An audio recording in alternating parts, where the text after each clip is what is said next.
Hey, what's up guys, Steven here and welcome back to another video, and today we're upgrading my living room with a SONOS Dolby Atmos sound system featuring the SONOS Era 300. Well guys, if you follow me for a longer time, you might already know I have a SONOS system in my gaming room and I absolutely love it.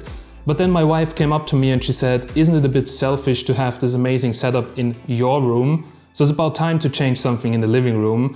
And we have only a TV here which sounds really awful, so it's not really a pleasure to watch movies. But today we're going to change that, and also I will give you some tips on how to get Dolby Atmos if you have an older television without eARC. So let's go and let's check it out. Well, here we go again with another SONOS setup. Now just to explain the setup we're building and why I chose this, let's have a closer look at my gaming room. My gaming room is 28 square meters and in there I have the Beam 2nd generation, 2 SONOS One SL and a SONOS Sub Mini. For this room the setup is for me perfect. It's really great sound, rear filling and some bass from the Sub Mini. In fact, I was so happy with the Beam 2nd generation that I wanted it as well in my living room. Even though the living room is bigger, but we'll talk about this a bit later. Now to get the full Dolby Atmos experience, we will be using the new SONOS Era 300. With the Era series, SONOS introduced two new speakers, the Era 300 and the Era 100. The Era 300 is the larger of the two. Weighing around 4.5 kilograms, it's not quite as big or heavy as the SONOS 5, but it's definitely something you will need to clear a space for rather than just squeezing it in one shelf. The Era 100, however, isn't a huge departure from the SONOS One. In fact, it's almost exactly the same size as the SONOS One, and at 2 kilograms it's only slightly heavier. Both the Era 300 and the 100 come with the same set of capacitive touch controls, allowing you to play, pause, skip, replay, adjust the volume and mute the voice assistant, and also group or ungroup SONOS products without having to reach for your phone. There's also a Bluetooth button for pairing new devices that aren't on your Wi-Fi network, plus a little light that shows a connection status and indicates microphone activity and also confirms whether mute is active or not. But what speaker should you pick as surrounds? Now let's have a closer look on the inside. You will get 4 tweeters and 2 woofers inside the Era 300, with one tweeter pointing upwards so the sound can be bounced off the ceiling and the others angled to fill the rest of the room. The whole lot is powered by 6 Class D amplifiers. The Era 100, however, has 2 angled tweeters and 1 mid-woofer, which is an upgrade on the SONOS One, but obviously far fewer than the Era 300.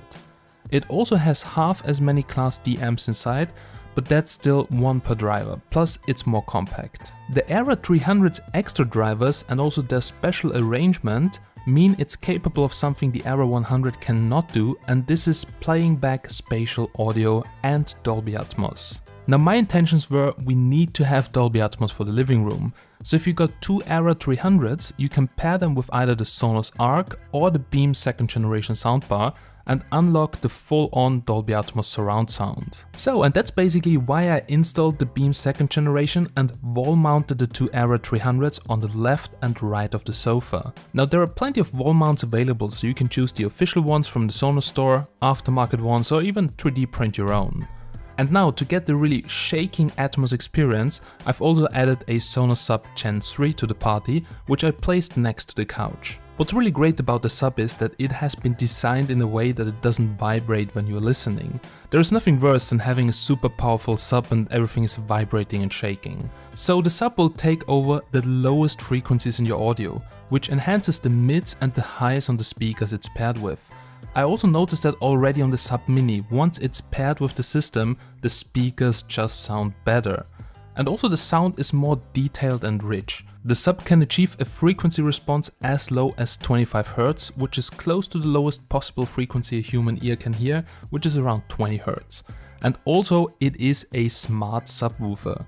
The Sub also knows which SONOS products that it has been paired with and will adjust its sound profile to give you the best full SONOS experience. So it's not giving you the same bass with every speaker you pair it with, which is great.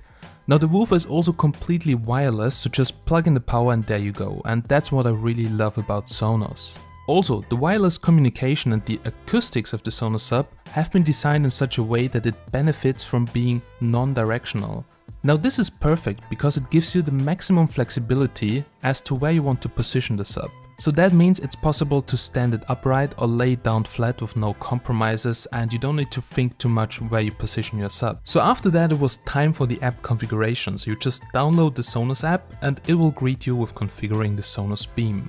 After that you can add the surrounds and also the subwoofer. Now the process was super smooth and simple and the setup was done in a few minutes, but afterwards you should really take some time and do the true play tuning.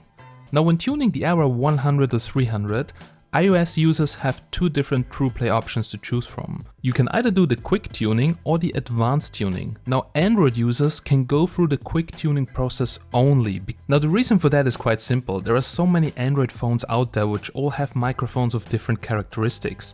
So Sonos cannot support all of that. That's why the advanced tuning is for iOS devices only. Now quick tuning uses the built-in microphone on your Era 100 or 300 to tune itself for its current location.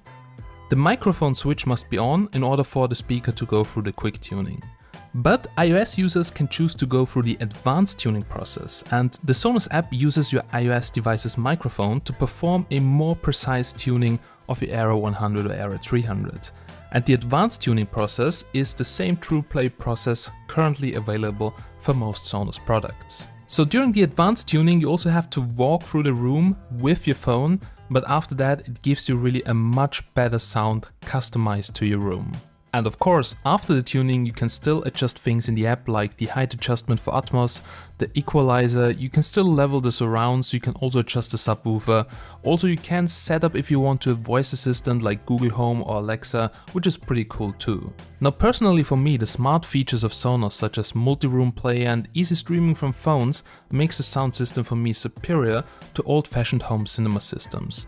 And also for spatial music, this setup sounds really great. So now the system is complete, but it's very important to also feed it with the proper signals, otherwise you won't get the right experience out of it. Now my TV is a bit older, it doesn't have an eARC port, but I'm using an eARC sound extractor.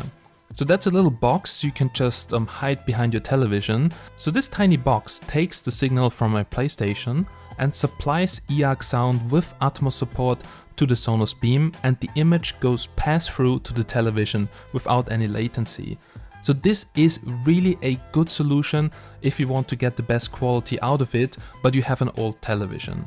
But just keep in mind the PlayStation needs to be configured as well. Alright, after that it was time for the testing and I was already pretty excited, so I bought a Blu-ray of Dune with Atmos. And the PlayStation 4 Pro I'm using supports Atmos from Blu-rays, but not from the apps on it. So to really test it, I wanted to hear the full Atmos experience, so I had to get this Blu-ray. And guys, it's absolutely crazy. This is the first time in my life I really felt like that's a proper home cinema system. And it doesn't have huge towers, it just has the speaker stand, the back, the soundbar and the subwoofer that you can almost not see.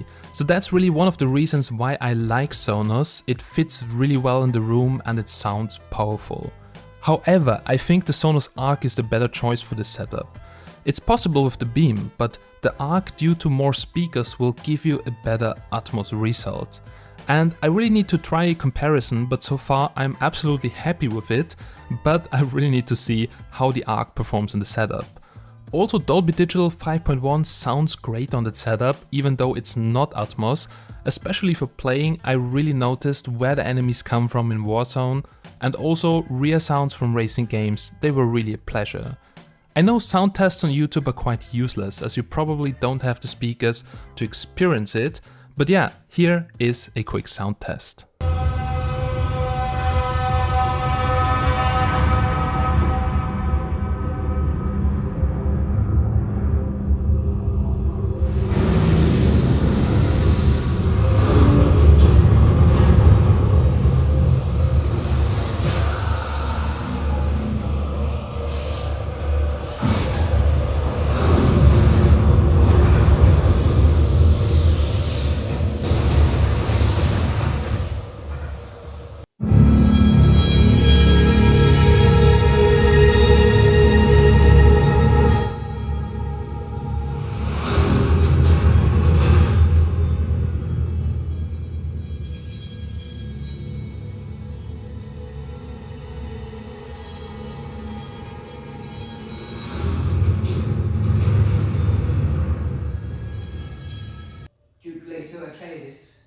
nothing to our order.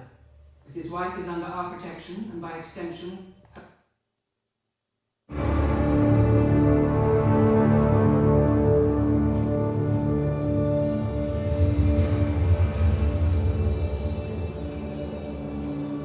Judge of the chain, sir. Dr. Leah Kahns. Well guys, we're now here at the end of this video. I really hope that you have enjoyed it so far. And now quickly my personal opinion. So when I just teased what I'm going to install in my living room, some people said, well, does it make sense to use the Era 300s as surrounds with the Beam 2nd generation? And don't judge the Beam 2nd generation by the look. Now it looks like a really tiny soundbar, but it is really crazy powerful for the size.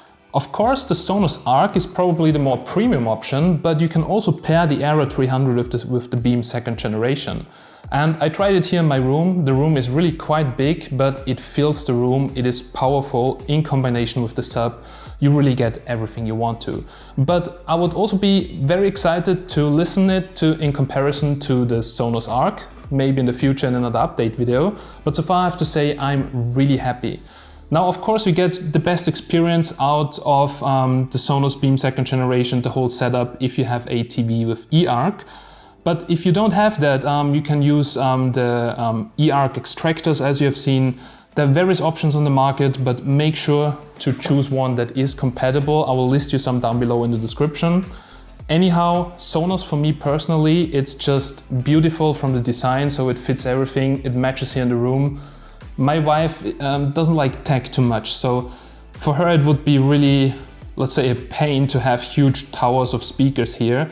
But as you can see, the Era 300 here fits very well in the room, and you get the same sound experience than if you have a tower with plenty of speakers in there. So some people in the comments on my Sonos videos, they always say, yeah, there are better options out there, also cheaper options. But for me, it's the whole package, it's the whole combination. The combination of being smart speakers, then also the design, and of course the powerful sound. So the overall package with the Sonos sound system is for me uncomparable. Alrighty guys, I really hope that you have enjoyed this video. If you have any questions or something I should try out, make sure to leave a comment down below. And as always, I'm Steven from Tech Magnet, and I'll catch you in the next one. Have a nice day and bye.